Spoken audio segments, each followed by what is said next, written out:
మా కడప అమ్మాయి, మన ఆంధ్రప్రదేశ్ అమ్మాయి శ్రీచరణి భారత జట్టు నెగ్గడానికి ఆమె ఒక భాగస్వామ్యం ప్రతి ఒక్క మ్యాచ్లో ఉంది.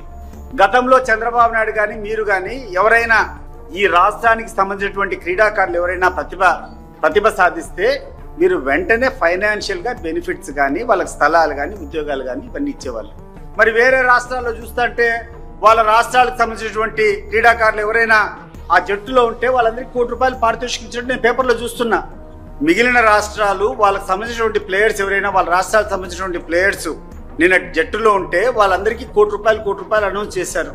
నువ్వు ఎందుకు చేయడం లేదు?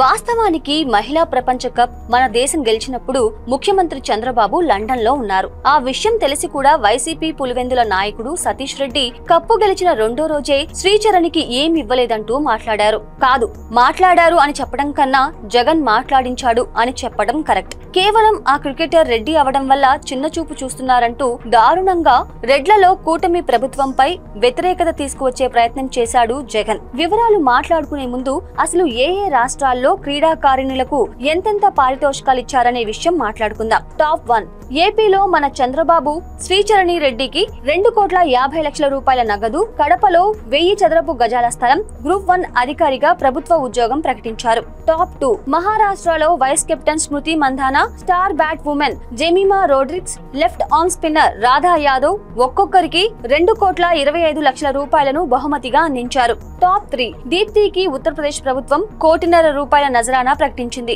టాప్ 4 మధ్యప్రదేశ్ ప్రభుత్వం పేసర్ క్రాంతి గౌడకు ₹1,00,00,000 నజరానాను ప్రకటించింది. టాప్ 5 హిమాచల్ ప్రదేశ్ ముఖ్యమంత్రి సుఖ్విందర్ సింగ్ సుఖు స్టార్ బౌలర్ రేణుకా ఠాకూర్ కు ₹1,00,00,000 ప్రకటించారు. దీన్ని బట్టి చూస్తుంటే మన ప్రభుత్వమే శ్రీచరణి రెడ్డికే దేశంలో అందరికన్నా ఎక్కువ నగదు బహుమతి, ఎక్కువ నజరానా ప్రకటించినట్లుగా తెలుస్తోంది. అంత భారీ పారితోషికం ప్రకటించడానికి గల కారణం మహిళలను వివిధ రంగాల్లో ప్రోత్సహించడం కోసమే. ఇలా ప్రోత్సహించడం చంద్రబాబుకు కొత్తేం కాదు.